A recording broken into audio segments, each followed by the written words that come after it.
지난주에는 제가 우리 좁은 문을 열고 그 길로 가자 이 말씀을 드렸어요. 큰 길은 이미 알고 있는 길 두 개 있잖아요.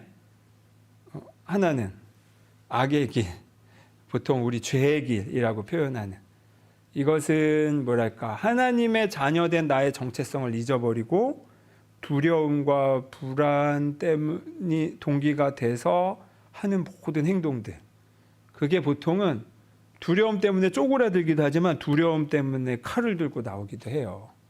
이게 같은 근원이에요. 이유가 이거는 그냥 정말 마음의 상태가 지옥인데, 이 지옥인지 아닌지도 모르는 상태로 그냥 마음에 끌려다니는 상태라고 할 수 있어요.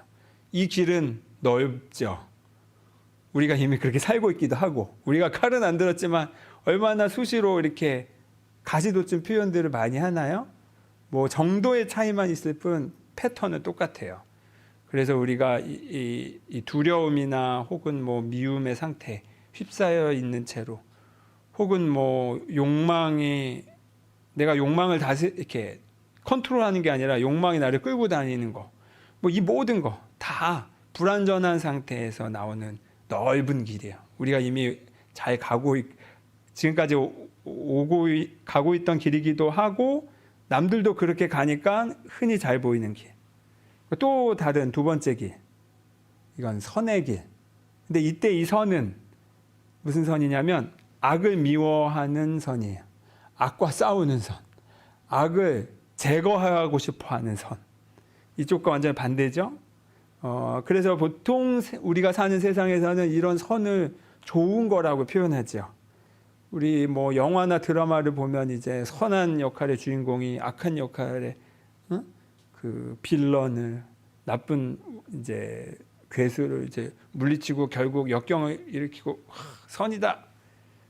보통 이렇게 권선징악에서의 그 선을 생각하는데, 이것도 이제 우리가 자주 봐서 알고는 있어요. 잘 되든 안 되든 우리가 흔히 잘 보고 인식할 수 있는 길이에요. 두 번째 길. 그런데 예수님께서 말씀하신 좁은 길은 이쪽 길, 첫 번째 길도 아니고 두 번째 길도 아닌 어디 요 사이에 아주 좁은 문으로 들어가야 갈 수 있는 길이다. 그것은 악과 싸우지 않는 선, 악을 더 높고 넓은 눈으로 보는 선, 그리고 이 선에 대해 뭐랄까, 이 의수되지 않는 선, 뭐 여러 가지로 표현할 수 있을 거예요. 그런데 이 길을 가는 사람은 너무 적다 보니까, 이게 뭐 많아야 보는 사람도 저렇게 사는 사람이 있구나 하고 따라갈 텐데, 그런 사람들은 되게 적어. 그래서 우리가 그 입구를 찾기도 힘들고, 좀 잘 가나 보다 했는데도 중간에 길을 잃기도 쉽다. 그래서 우리가 어떻게 하자? 성령께 꼭 도움을 청하자라고 말씀을 드렸어요. 성령께 늘 수시로 도움을 청하는 게, 여러분, 빈말이 아니라 진짜 그래요. 저는 어려움이 닥칠 때마다 잠깐 멈추고, 성령님, 지금 제 마음이 어렵네요. 제가 혼란스럽네요. 도와주세요. 저에게 필요한 지혜를 주십시오. 아니면 제가 적어도 휩쓸리지 않게만 깨어있게 도와주세요. 뭐 이렇게라도 계속 수시로 성령을 요청할 때, 성령은 잘 듣고 계시다가 우리 마음에 새로운 힘을 주신다. 그걸 어떻게 알아요? 난 안 그러던데? 이건 그냥 경험으로 하는 수밖에 없어요. 한번 안 가본 길은 그냥 내가 헤치고 가는 수밖에 없죠. 그래서 이게 진짜 길인가 아닌가. 근데 대신 작정하고는 하셔야 돼요. 그냥 한운동 만둥 하는 마음으로 하지 마시고, 정말 멈추고 성령님 한번 이렇게 부르세요. 그냥 이름만 부르셔도 돼요. 이런 걸 한번 사소하게 계속 수시로 해보시기를 권해요.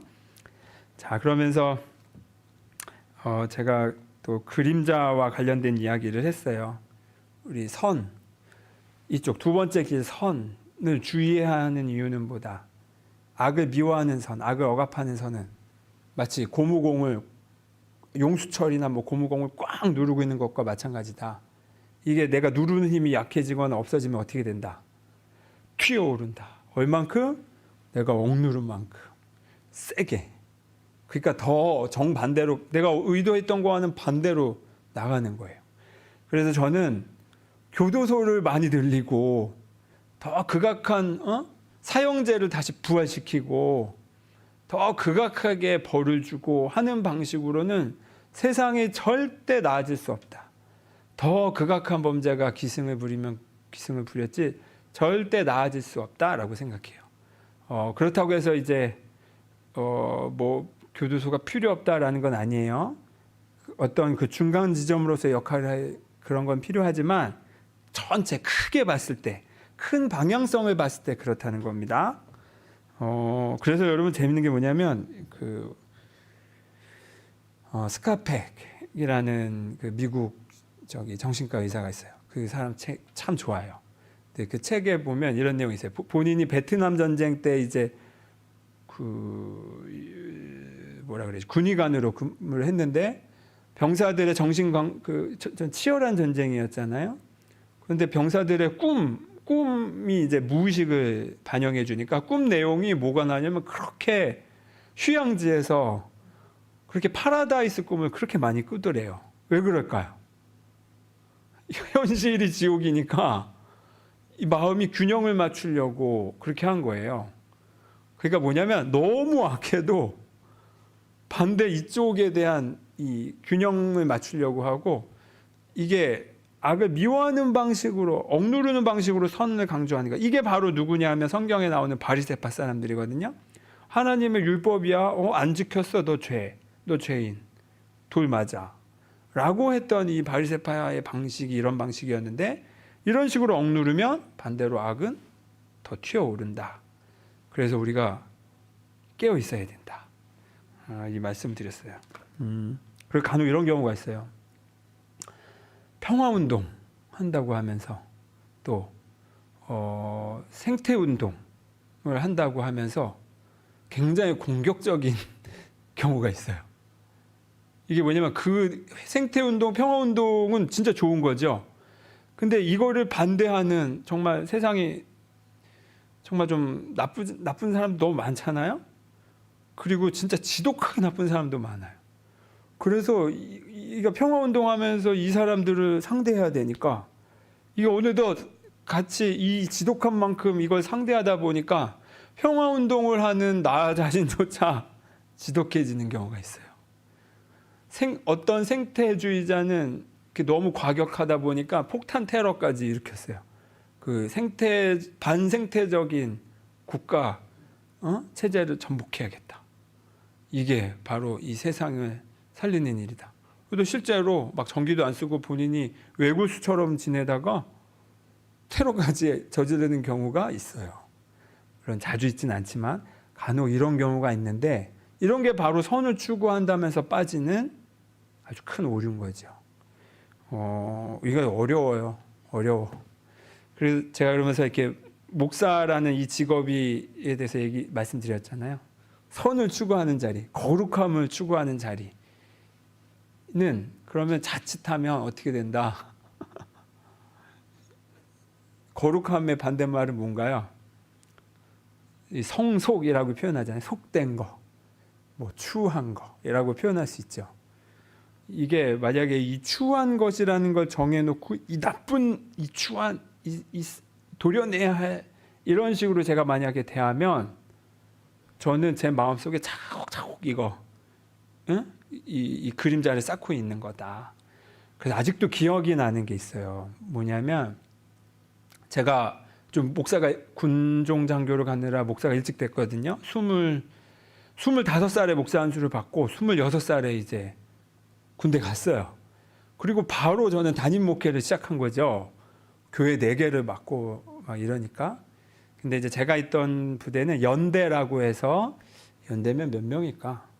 한 1200명 정도 되는 부대의 군종 장교예요. 그러니까 군종 참모예요. 지휘관 연대장님을 이제 보좌하는 참모예요. 그러면 저 연대보다 높은 부대는 이제 그때 4단이었는데 제가 처음에 육사단에 있었어요. 육군 저기 철원 평야에 있는. 이제 사단 목사님이 감리교 목사님이셨는데 이제 소령 진급을 확정하셨다. 이제 중위 목사가 와가지고 이제 저를 이렇게 밥도 사주시고 아직도 기억나. 전입원 첫날 저를 태우고 그 첫날 저를 태우고 스포츠용 분점에 가서 축구화를 사주셨어요. 그러면서 아 이게 내 운명이구나. 저는 운동 잘 안 하는데 그 뒤로 진짜 뭐 아프리카 용병이니 이런 말 들으면서 얼굴 까맣다고 막 엄청 축구를 하고 다리 쥐나고 막 이랬는데 그 목사님이 저에게 해주셨던 말이 아직도 기억이 나요. 그 처음에 민 목사님 건강한 목사가 되려면 건강한 일탈을 할 수 있어야 됩니다. 그냥 초반에 저를 만나고 하신 말씀이 그거였어요. 그리고 그 말이 저한테 아직도 이렇게 오래 기억에 남아요. 그러니까 뭔가 이 목사라는 목사 예를 들면 제가 이제 목사 안수 받고 저 살던 고향 원주에서 반바지 입고 이제 돌아다니면 그걸 또 저를 붙잡고 긴 바지 입고 다니라고 하시는 분이 계셨어요. 목사가 양복을 입고 다녀야 되고 막 이런 식의 이제 요구들이 있죠. 제가 거기에 어떻게 했을까요? 아 그렇구나. 내가 목사로서 긴 바지를 입고 다녀야겠구나 했을까요? 아니죠. 그 다음에 슬리퍼를 신고 다녔어요. 그리고 내가 이 정도의 내가 마음이 이런 거예요. 미묘하게는 제가 아직도 그런 게 있어요. 내가 슬리퍼를 신고 만약 간성 음례를 활보한다 라고 했을 때 미묘한 그게 있어요. 죄책감이. 내가 이래도 될까? 내가 이제 벌써 나를 알아본 사람이 많은데 라고 미묘한 죄책감이 알아차리면 어떻게 하냐? 더 반드시 슬리퍼를 신어요. 반드시 신고 나가요. 일부러 그걸 뚫고 가느라고. 왜냐하면 이런 정도까지도 미묘하게 저를 이렇게 목사는 이래야 돼 저래야 되는 걸 내 스스로 이렇게 억누르는 거죠. 그래서 어떻게 된다 억누르면 어차피 나중에 튕겨 나갈 거 내가 먼저 그냥 빨리 신고 나가는 거예요. 요 정도는 건강한 일탈이라고 할 수 있죠. 뭐 귀여운 일탈이죠. 일탈이라고 말하고 싶지도 않고. 그러니까 예를 들면 이런 거. 사소하게는 우리 일상에 내 스스로 나를 옥죄는 게 있으면 일부러 그거를 이렇게 벗어버리는 거예요. 그리고 나서 이제 하나 오늘 여러분과 또 꼭 한번 짚고 싶은 게 뭐냐면 악에 대해서입니다. 악.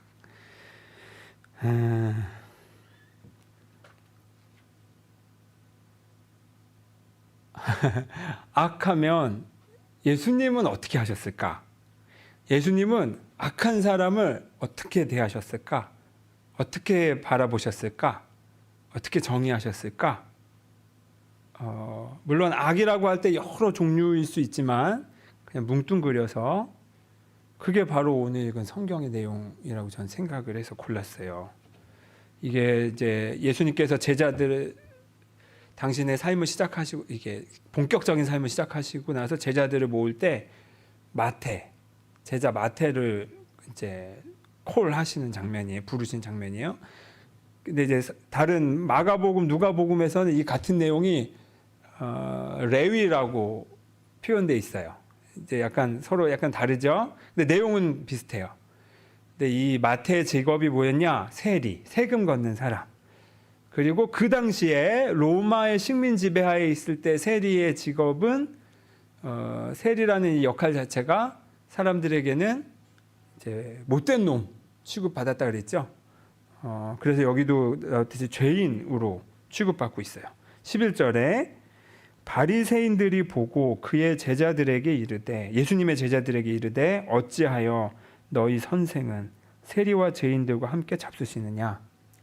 그러니까 예수님이 세리 마태를 보고 follow me, 나를 따르라. 우리가 아는 더 정확한 표현으로 내 뒤로 오라 라고 말씀하셨어요. 내 뒤로 와라. 그리고 나서 마태의 집에 가서 식사를 하셨어요. 예수님은 참 밥도 잘 얻어먹고 다니셨어요. 그렇게 가는 곳마다 식사를 하셨어요. 근데 그 장면을 보고 왜냐하면 당시에 유대인들이 보기에는 저런 잘못된 사람들과 밥 먹는 건 수치스러운 일인 거예요. 수치스러운 일. 말도 섞으면 안 돼. 근데 밥까지 먹고 있으니 이제 부글부글 하는 거죠. 이게 이 선을 바로 잡아야 되는데, 선으로서 악을 단죄하는 선으로서 저거 바로 잡아야 되는데 쫄아가지고 예수님한테 직접 물어보지 못하고 예수님의 제자들에게 물어보는 거예요. 자, 그랬더니 예수님이 12절에 들으시고는 대답하셨어요. 예수께서 들으시고 이르시되 건강한 자에게는 의사가 쓸데없고 병든 자에게라야 쓸데있다. 자, 사람들은 바리새파 사람들은 그 예수님과 밥 먹는 마태, 세리 마태와 또 그 부류의 사람들이 있겠죠. 그걸 뭐라고 정의 내렸나요? 그 바리새파 사람들은 마태를 죄인이라고 했어요. 죄를 지은 사람, 그리고 악한 사람, 도려내야 하는, 이 사회에 도려내야 하는 놈, 이렇게 표현했어요. 이거 정의 내렸어요. 그런데 예수님은 뭐라고 지금 표현하시나요? 죄인이 아니라 아픈 사람이라고 표현했어요. 아픈 사람. 이게 바로 관점의 전환이에요. 관점의 전환. 제가 그 류시아 시인을 저 되게 좋아하는데 그렇다고 모든 책을 읽지는 않았습니다.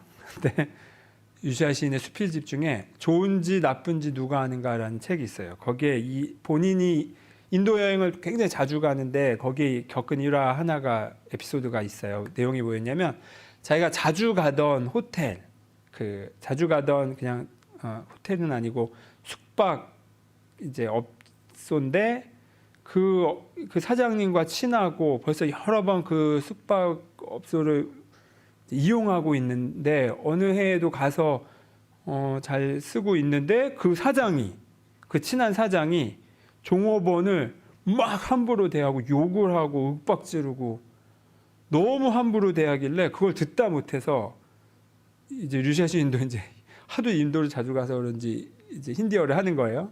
그걸 알아듣고는 그 사장에게 당신이 이런 사람인지 몰랐다면서 막 싸우고 그 혼나는 종업원을 이제 대신해서 막 싸우고 이럴 거면 나 여기서 두 번 다시 이제 지낼 수 없다 하고 짐을 싸들고 나가버렸다고 해요.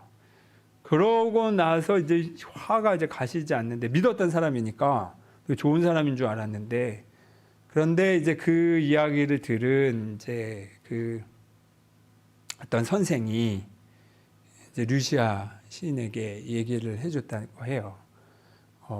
원래 그 사람은 굉장히 친절했던 사람이고 종업원에게도 잘해줬던 주인이었는데 어느 해에 한 종업원이 믿었던 종업원이 그 주인의 돈을 왕창 훔쳐서 달아났다.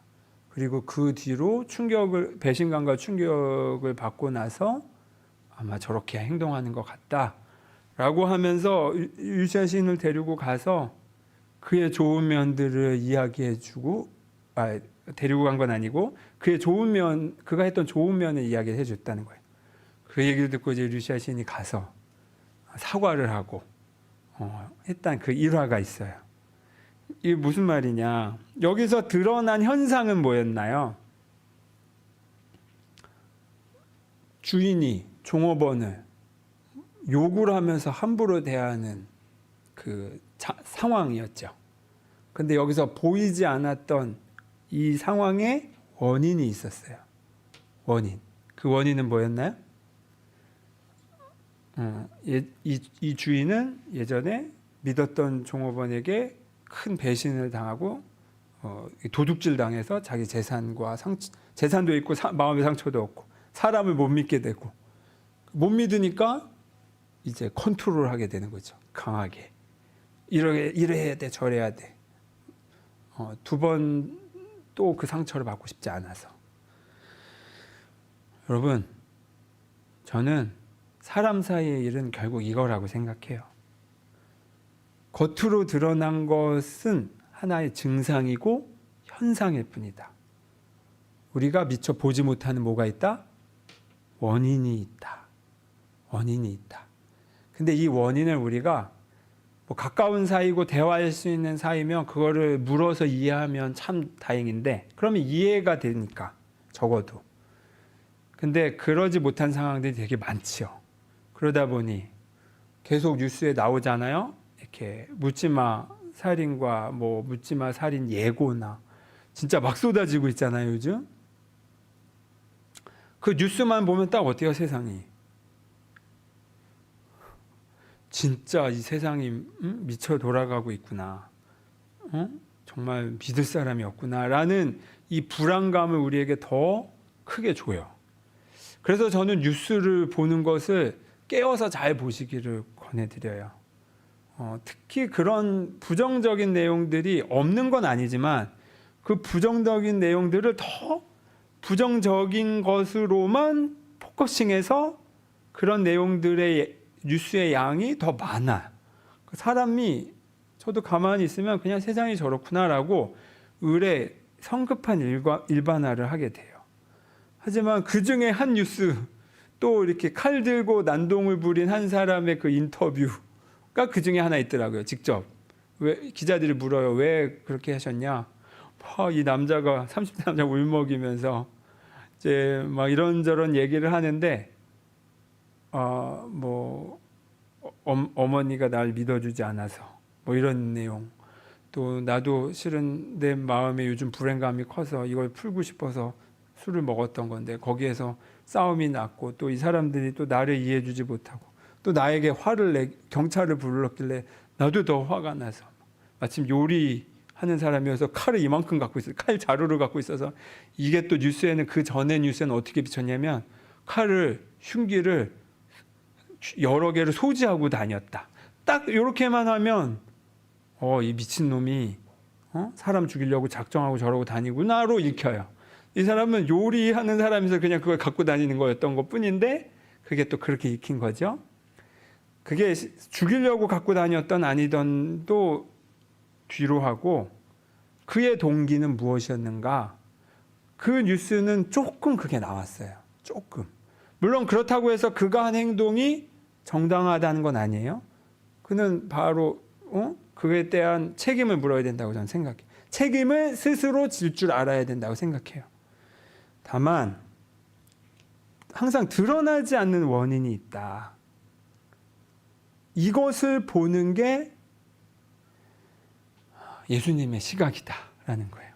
모두가 죄인을 볼 때, 그리고 죄인이기 때문에 너는 도려내야 할 고름 같은 존재야, 우리 세상에서 하고 단죄하기만 할 때, 처벌하려고만 할 때, 예수님은 그의 집에 가서 밥을 먹으면서 이 사람은 죄를 지은 게 아니라 아팠을 뿐이다, 이렇게 얘기해 주시는 거예요.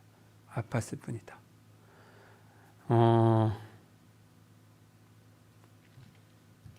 이런 면에서 제가 좋아하는 표현이 있어요. 이미 여러분에게 말씀드렸지만 세상의 모든 표현은 둘 중에 하나라는 거예요. 둘 중에 하나. 하나는 사랑의 표현이거나 그 외에 나머지 모든 것은 사랑을 갈구하는 외침이거나, 사랑을 갈구하는 외침이거나. 사랑해 라는 표현은 밥 먹었니? 이거는 이제 사랑의 표현에 속하겠죠. 그 나머지 칼 들고 왜 엄마는 나를 믿어주지 않는 거야? 왜 무당에게는 300만 원 갖다 주면서 나는 안 도와주는 거야?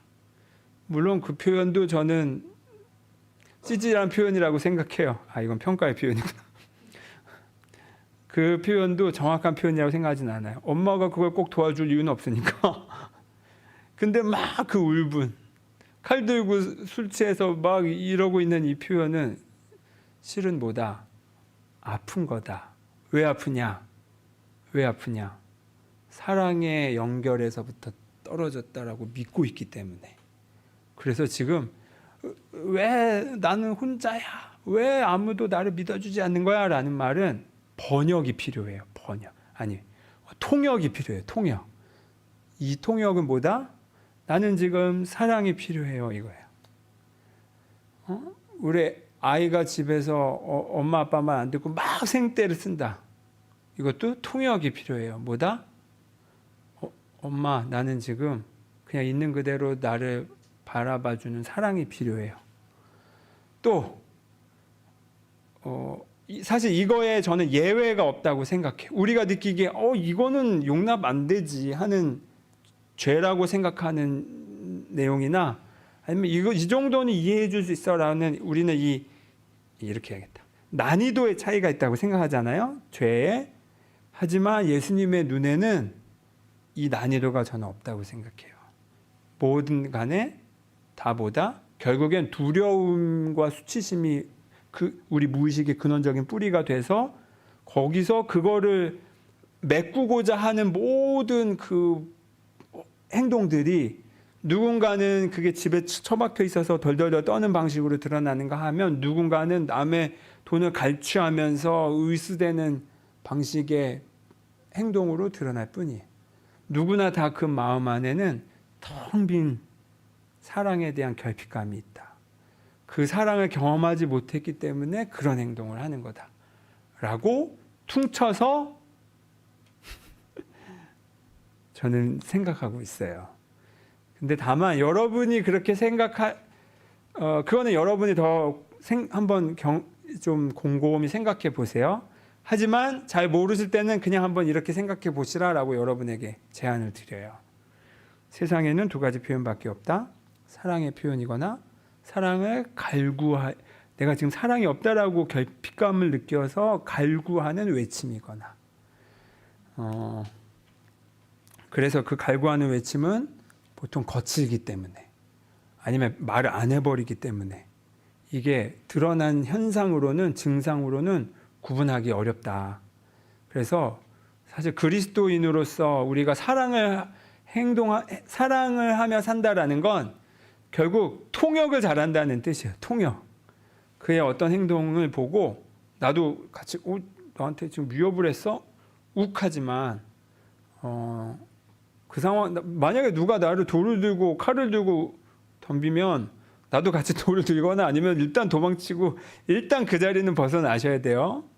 그리고 나서 마음을 나도 진정한 후에 안전된 곳에서 한번 다시 바라보는 거예요. 이제 통역을 시작해 보는 거예요. 그의 행동은 왜 그랬을까? 다 이해되진 않더라도 그는 지금 그 자신도 모르는 어떤 두려움과 불안과 공허함 때문에 저 행동을 했구나. 지금 사랑을 갈구하며 외치고 있었던 거구나. 물론 요렇게 보자라는 겁니다. 또 제가 좋아하는 구절을 하나 읽어드릴게요. 배움에 실패한 사람은 공격이 아니라 가르침이 필요하다. 가르침이 필요한 사람을 공격한다면 그에게서 배울 수 없다. 그들에게선 배울 수 없다. 무슨 말이냐? 내가 남들이 보기에 무슨 잘못을 했을 때 그런 저의 행동에 대해서 잔소리를 듣는다면 예시로 이걸 들어야겠다. 제가 아직도 기억나요. 그 한 장면. 그래도 말씀드렸나? 제 친한 우리 신학교 동기 형님이 계세요. 그 서울에서 목회하시는. 이제 제가 대학원생일 때 그 형과 같이 있는데 뉴스에 에스컬레이터 뭐가 나왔어. 그 에스컬레이터가 어쩌고저쩌고. 그래서 제가 무심결에 평소에 갖고 있던 생각이 툭 튀어나왔어요. 저거 걸어 다니면 되지. 저걸 굳이 타고 다녀? 이제 이렇게. 그러니까 에스컬레이터 타고 다니는 꼭 그걸 옆에 계단인데 꼭 에스컬레이터를 타는 사람에 대해 제 미묘한 이 판단과 지적하고 싶은 마음이 그때 이제 툭 튀어나온 거예요. 이것도 아주 사소하지만 공격이죠. 그랬더니 그 형이 저에게 아주 부드럽게 얘기해 줬어요. 그럴 수도 있는데 계단을 타면 건강할 텐데 다리가 불편한 분들은 저게 꼭 필요해. 그냥 그 한마디를 아주 부드럽게 했어요. 그냥 저를 지적하듯이 한 게 아니라 아주 부드럽게. 그리고 그때 그 형의 말이 저를 하여금 뜨끔하게 한 거예요. 뭘 뜨끔하게 했냐면 제가 의식하지 못한 상태로 계속 불평, 불만, 잔소리를 계속 이렇게 호흡처럼 하고 있었던 거죠. 그래서 이게 너무나 익숙해져 가지고 그냥 에스컬레이터 이용하는 사람에게까지 나의 불만이 막 표현되고 있었던 거예요. 그럼 비단 그 사람들에게만 제가 그 잔소리를 했겠습니까? 제 마음 상태가 그렇게 불평, 불만이 막 지적하고 싶은 마음이 그 상태의 공기처럼 제가 그러고 있었다는 거죠. 근데 그 형이 그때 만약에 야, 넌 정신이 없는 소리를 그렇게 하냐?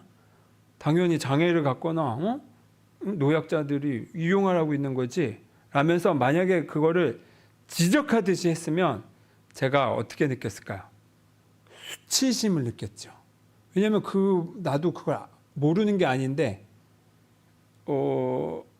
나도 그 얘기를 들었을 때 나도 바로 동의가 됐잖아요. 근데 그걸 지적하듯이 들었으면 수치심이 올라오면서 쥐구멍으로 들어가 숨고 싶었고, 아니면 제가 그랬잖아요. 판단하는 말은 이렇게 쪼그라들게 하거나 아니면 반발하게 만든다 그랬죠. 그러면 저도 괜히 말도 안 되는 논리로 내 말을, 내가 한 표현을 정당화하려고 엉뚱하게 우기고 있는 식으로 나올지도 몰라요. 자, 요거 저는 그때 그 표현을 배운 거예요. 아까 배움에 실패했어요. 저는 배움에 실패한 사람은 공격이 아니라 가르침이 필요하다. 그때 그 형은 저를 공격하지 않고 가르쳐 줬어요. 그래서 제가 그 사소한 짤막한 대화인데 제가 오래 간직하고 있는 건, 내가 나도 누군가에게 그렇게 해야겠다라는 좋은 표본이 됐어요.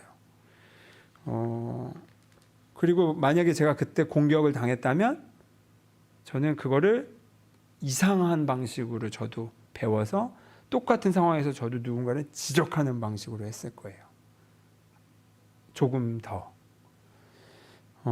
이건 아이 키울 때도 마찬가지고, 이 직장 생활에서도 마찬가지예요. 우리가 악을 바라볼 때, 죄를 바라볼 때 그를 처벌해야 할 대상으로 바라보면 그가 배우는 건 뭘까요? 처벌을 배워요. 그래서 그도 똑같이 다른 누군가를 처벌하며 살게 돼요. 그게 바로 우리의 역사 속에서 배워온 삶이고, 우리도 나도 모르게 하고 있는 행동 방식인 거죠. 이제 이것을 예수님은 멈추자는 겁니다. 그리고 그는 지금 죄를 지은 게 아니라 가르침이 필요한 거다. 그는 지금 치유가 필요한 거다. 라고 관점을 바꿔서 바라본 겁니다. 다만 제가 자주 강조하지만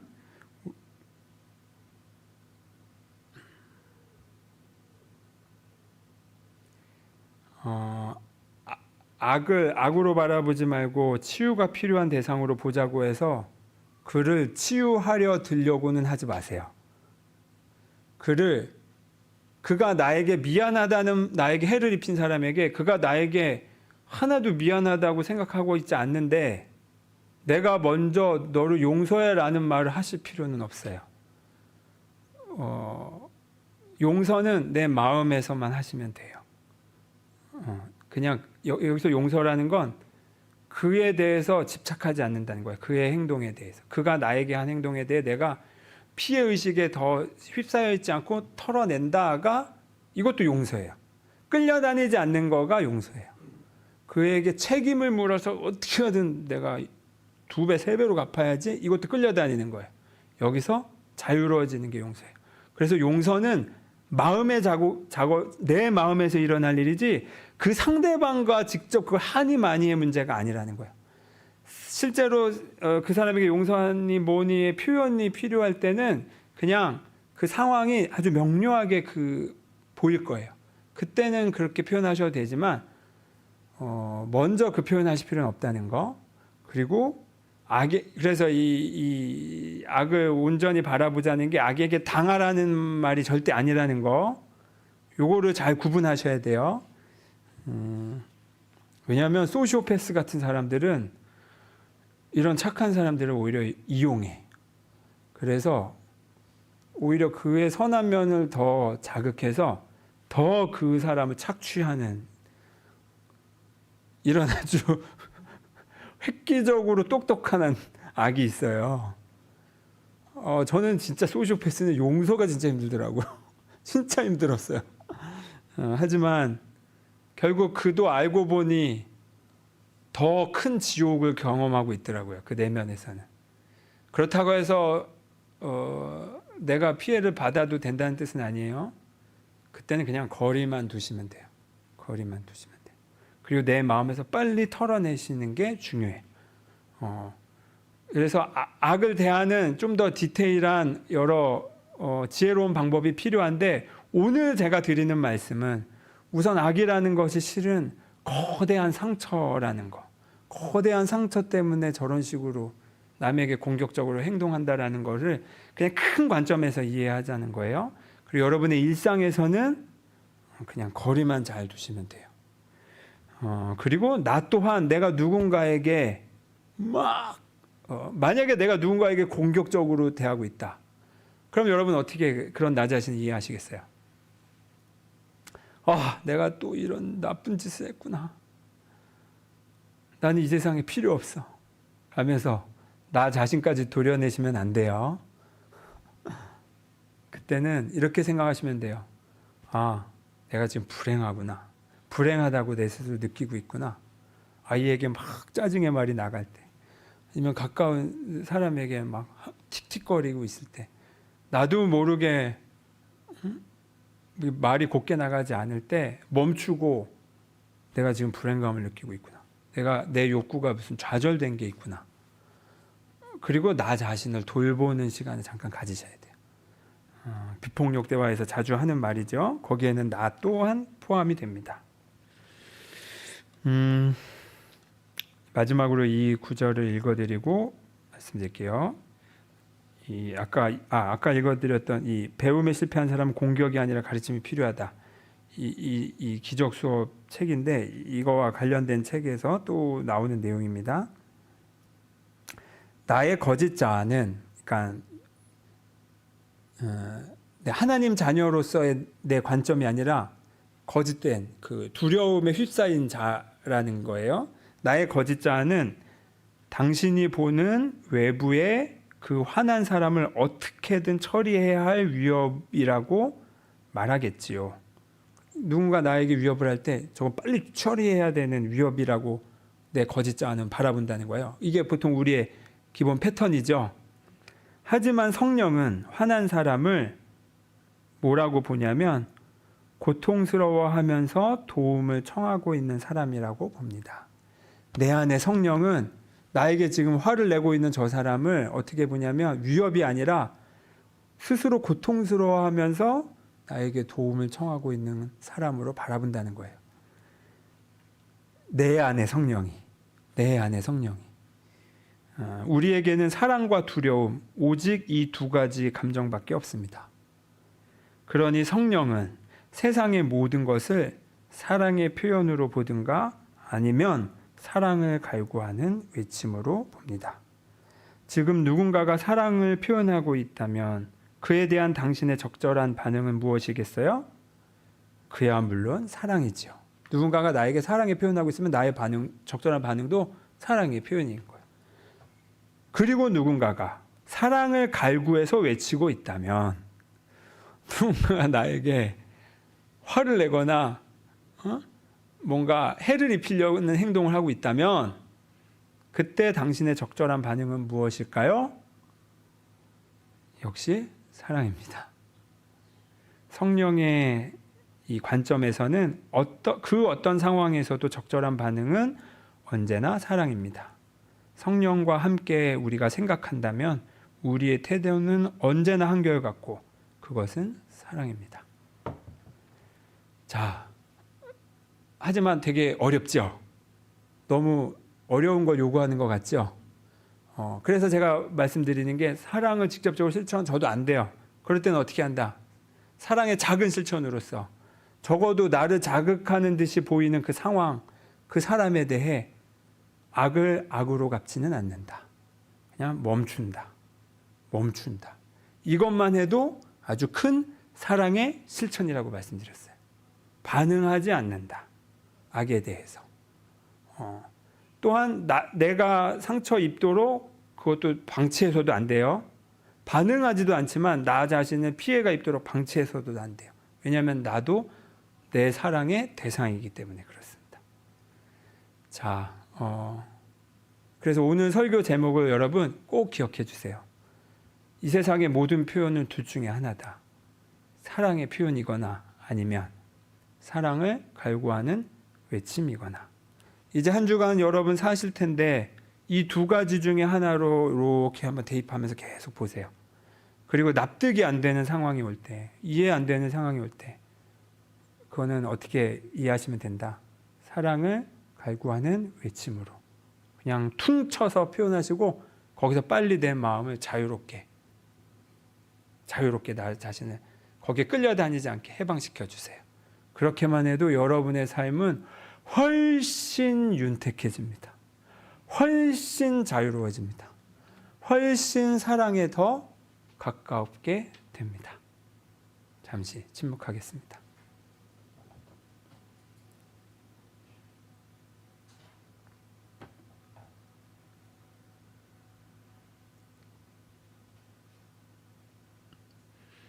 주님, 먼저 우리의 마음을 살핍니다. 나는 지금 이 행동을 하는 게 사랑의 자연스러운 동기인가요? 아니면 두려움에서 올라오는 사랑을 갈구하는 외침이었을까요? 내 마음을 하나님과 함께, 성령과 함께 살필 때 비로소 남의 마음도 보이기 마련입니다. 주님, 우리가 이 사랑의 구별을 잘 할 수 있도록 필요한 지혜를 우리에게 더하여 주십시오. 우리가 이해하지 못할 상황이 올 때 그것에 끌려다니기보다는 사랑을 갈구하는 외침으로 보고 자유로워질 수 있는 지혜 또한 우리에게 더하여 주십시오. 예수 그리스도의 이름으로 기도드립니다. 아멘.